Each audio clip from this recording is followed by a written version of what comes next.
Hi, welcome to Chapter 3, Theoretical Frameworks.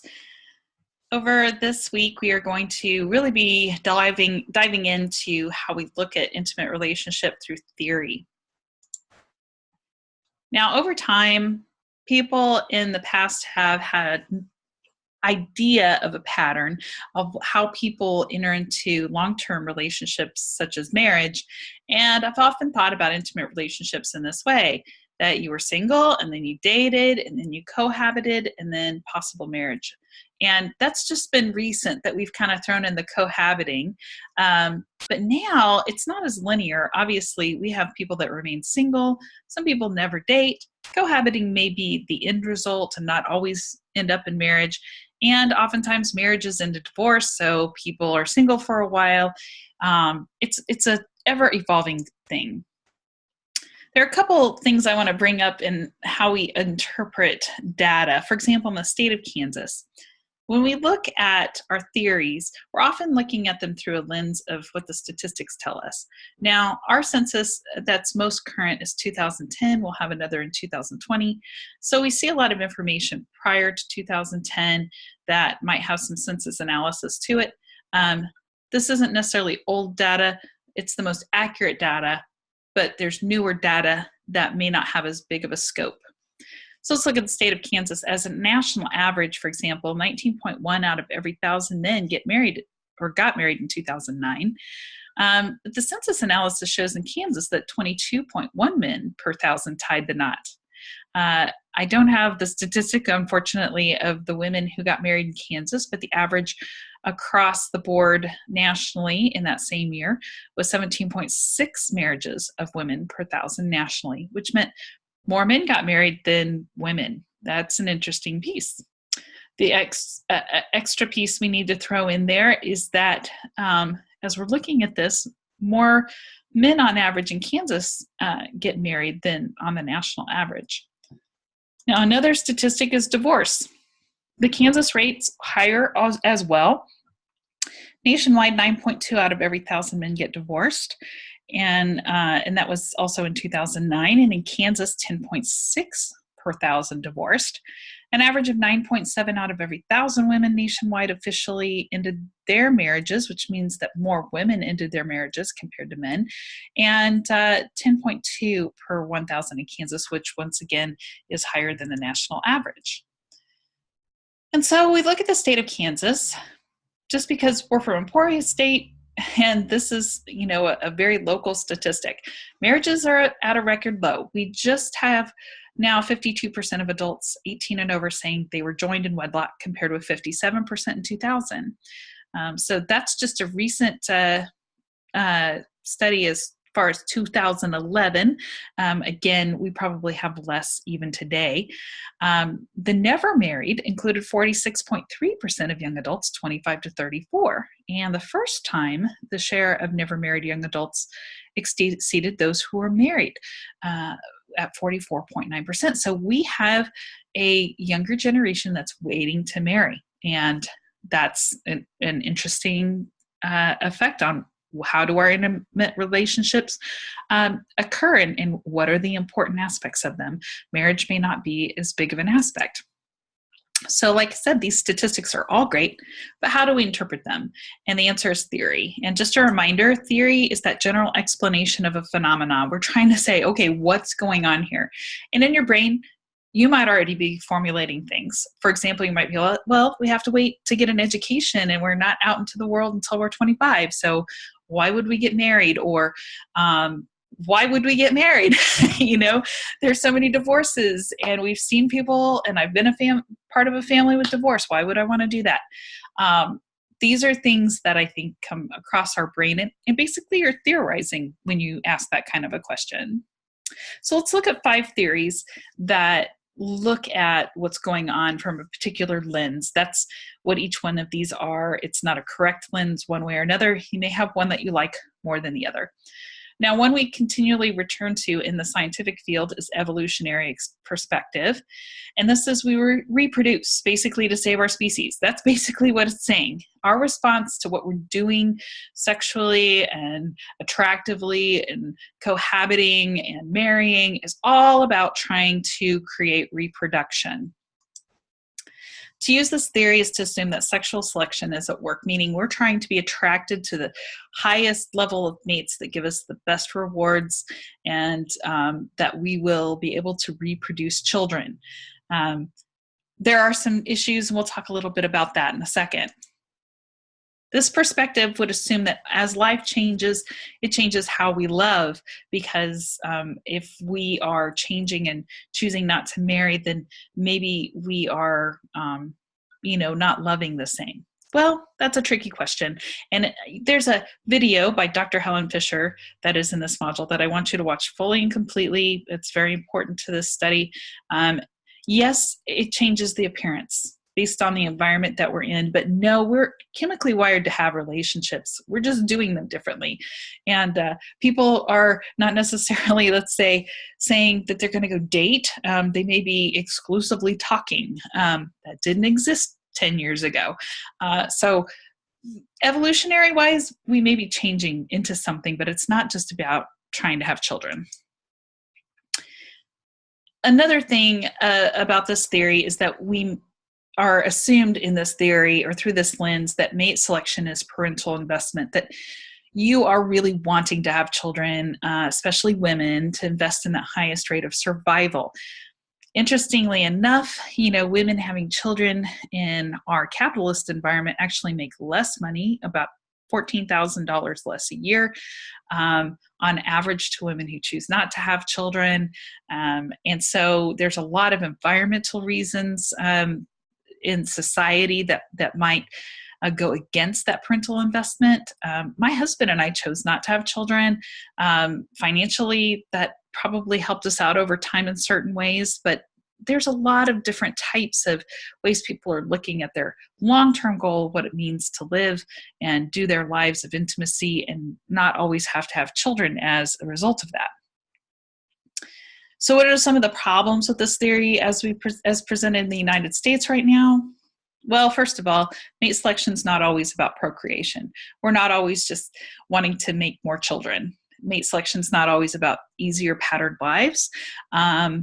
Some of us actually, economically, it can often make sense to be in one household with children and have tax purposes and all that kind of stuff. But honestly, there's a lot of people that just don't want that.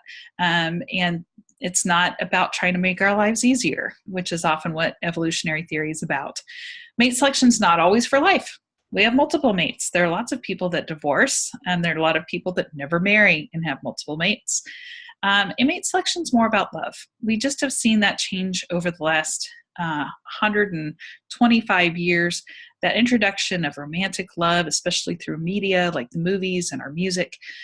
We have a constant playlist going in our cars and when we're studying, and they're all reminding us about relationships and love. And 125 years ago, people were still being arranged for marriage and often trying to procreate to make large families. So that's not true for every person, by the way, but it is a large norm of our current society. So like I reminded you earlier, please watch this video. You can either stop here and watch it or come back to it later before our threading. Theory 2, attachment theory. This is often used to support especially child psychology, and I really like this theory a lot. It says that we've evolved by ensuring child survival through close personal contact for long periods of time. These relationships, as we are raised as children, affect how we do relationships later on in life. And the level of care, love, and security we felt as a child affects our future. And so what this theory would say is that maybe people are not marrying as much in the state of Kansas, or they're marrying because they're expected to, but they're divorcing because they don't necessarily know how to attach. Maybe they were from divorced generations. And so this theory basically was started by John Bowlby, a psychologist. He coined this term, attachment theory. His work in the late 1960s established the precedent that childhood development depended heavily on the child's ability to form a strong relationship with at least one primary caregiver. Now, this does not mean then that a child who was raised by a single parent is going to necessarily lose that sense of attachment. If you have a very loving single parent that nurtures and loves, then this child might have a better possibility than with two parents who were abusive or fighting all the time, and being able to relate and make attachments later on in life. The parental style, resulting in characteristics. This is one of many charts. There are sometimes in your book, there's a few more. I think there's one more category, but these were the original four. First is a secure attachment, where you're aligned with that child, you're in tune with that child's emotions, you're able to create meaningful relationships later on in life because you had that attachment, and able to set appropriate boundaries because you were taught to have those boundaries. Avoidant might be where your parent is unavailable or rejecting, maybe even shunning the child or shaming the child. It doesn't mean that the child isn't loved as much, but their attachment style is avoidant to people rather than secure, based on that child saying that, I didn't have that closeness or emotional connection. I'm distant, it was critical. And my response to that as an adult is that my relationships tend to be critical and rigid and intolerant.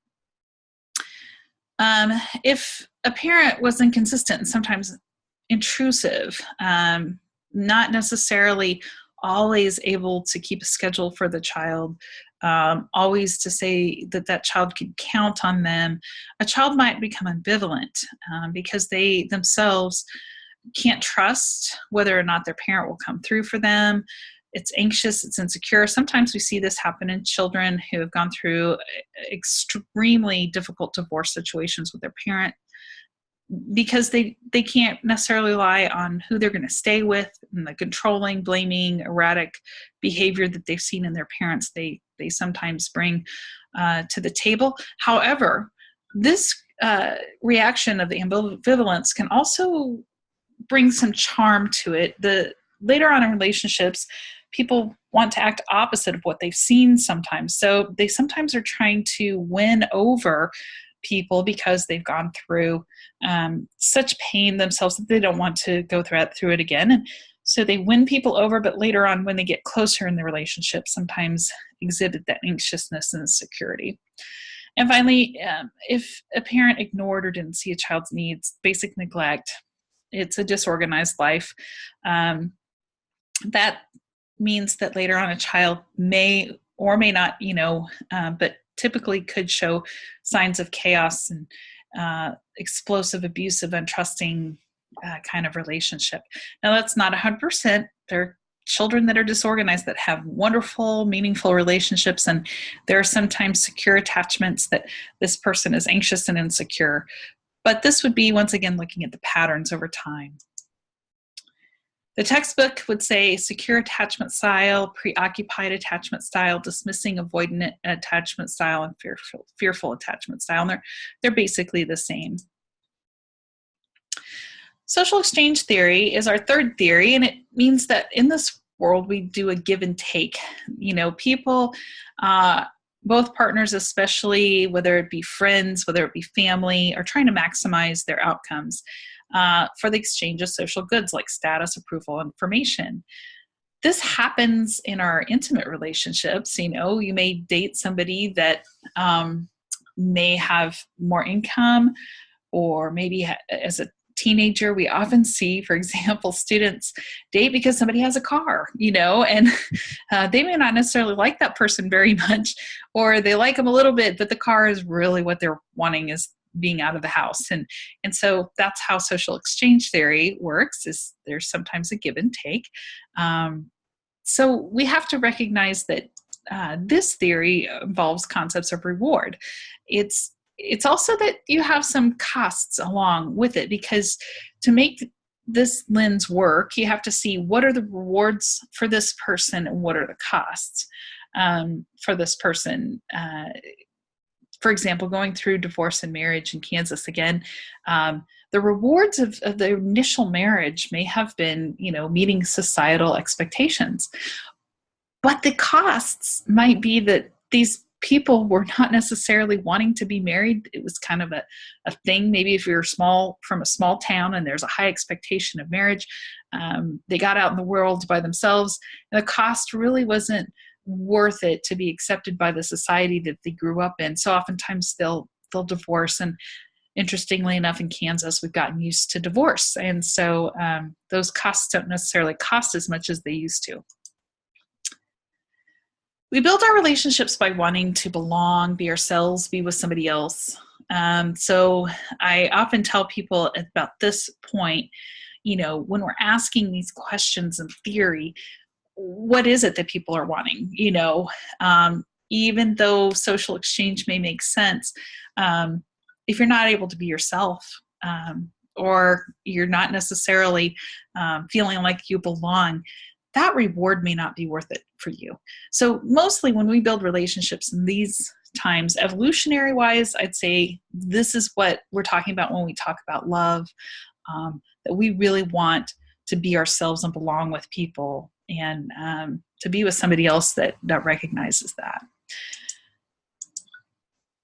And that involves investments. There are a number and magnitude of resources that are tied up in a relationship. Sometimes we get into a social exchange, and we maybe get married, and we have home and children and friendships and family relationships and prestige. And this is what we see in our modern society. A lot of times there are relationships that either didn't start off strong or healthy, but all of these investments have been made.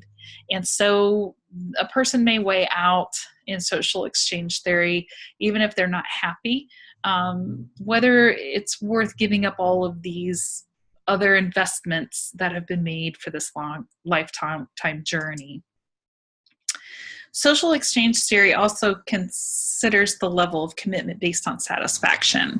So in your book, there is a little chart, and I think it's really important to look at this, where the best, most satisfied relationships involve both dependence and satisfaction, and that when both of those things are met, you see the highest rate of exchange. Now, I know that sounds so very economic, but it kind of is. So you're attracted, you're mutually committed to those relationships, you need that person. And it goes back to, again, that vulnerability and that sense of curiosity. Those are the highest in that exchange being something that both people are receiving. Then when you go to low levels of dependence, but high levels of satisfaction, you'll often see people that, they're uncommitted lovers. They really don't necessarily need each other, but they're very satisfied with who they're with. When we go to the opposite end of low satisfaction, high dependence, this is where we see a lot of abusive relationships, empty shell marriages. And so the reward may be that this person is highly dependent and they feel like they need this person. But of course, the satisfaction, the abuse is the low exchange of that, and is a cost that sometimes is overcome, and sometimes people either get out of the relationship or they get help with the relationship. And there are oftentimes, however, where they absolutely are at a toxic level, and it can be life-threatening.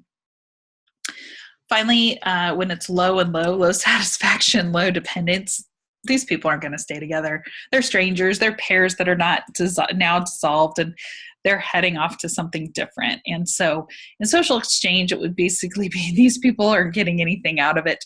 These people are getting everything out of it.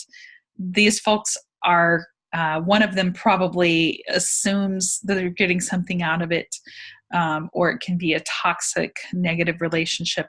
And this, they don't really care, but they do like the person.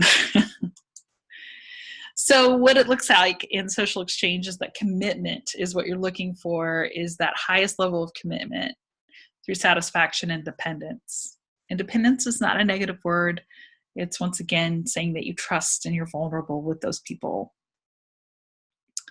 Now, different than social exchange theory, social learning theory is a little bit more not about the investments that you make, but as much as the reactions that you get from the person that may feel like you're either getting a toxic relationship pattern or very healthy, this makes you feel good experience. And so it's abstract in that it's not necessarily about the house, the kids, the prestige, it's about how you feel. And so this theory focuses on behaviors that the partners exchange during their interactions they have with each other.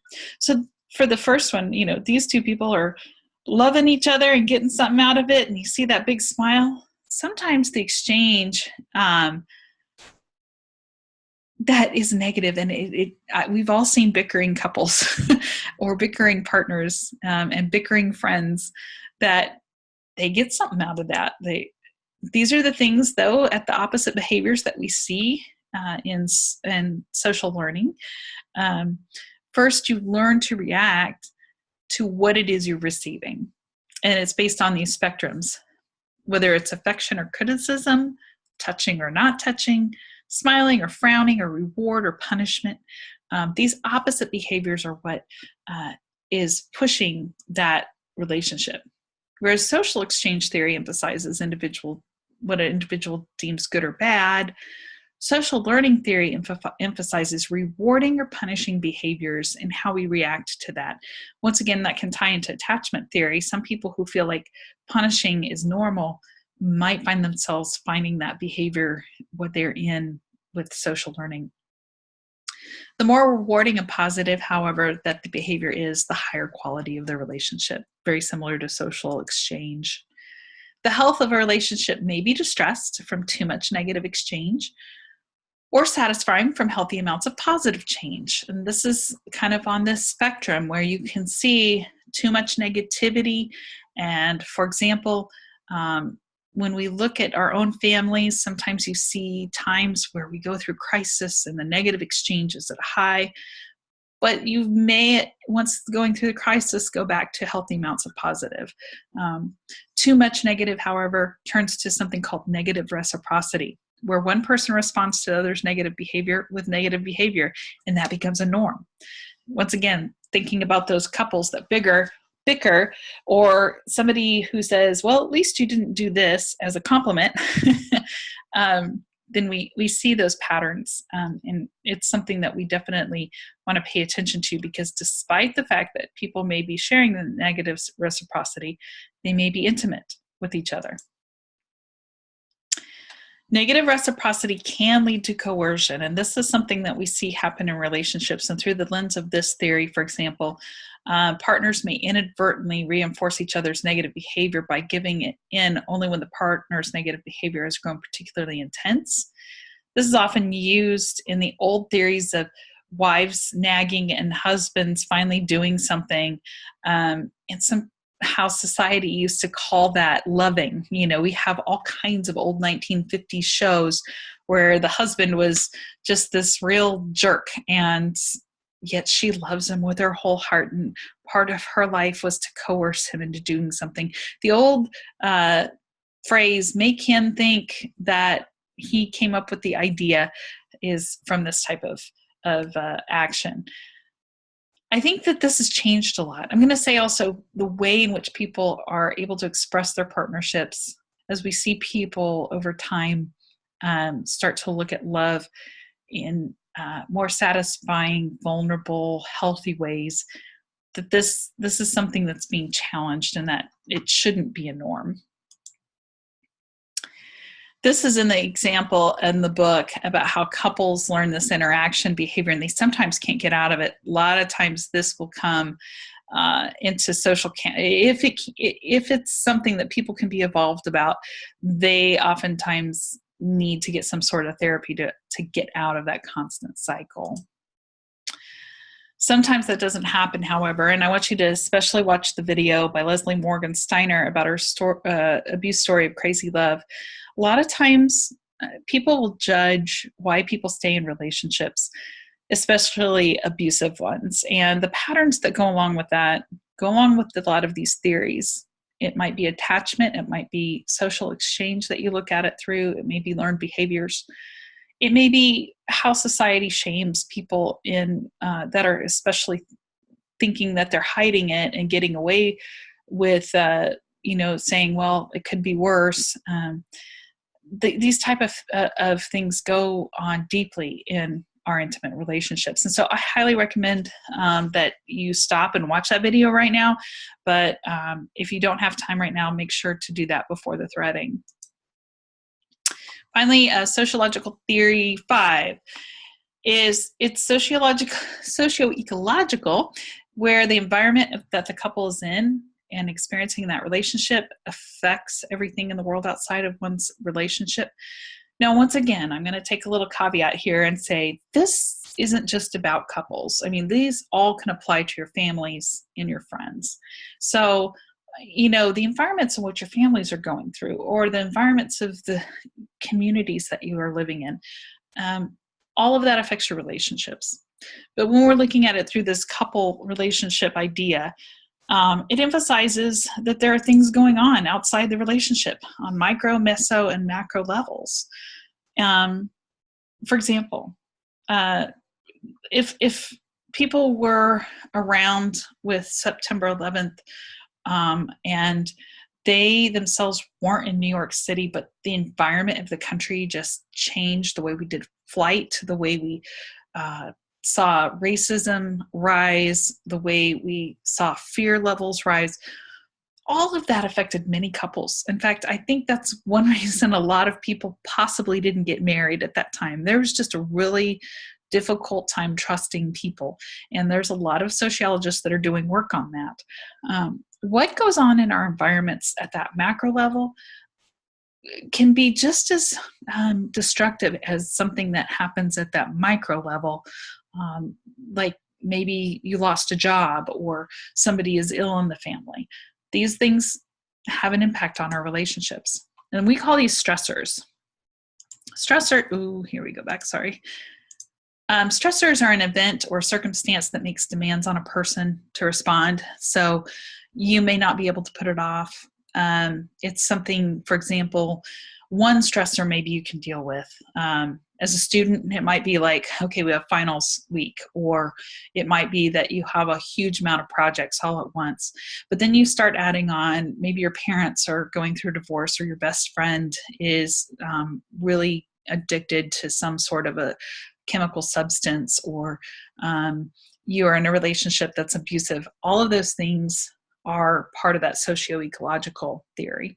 And the resources that you have, the asset that you have to get out of that plays a big part. Some people have with their relationships the ability to really rely on lots of other people.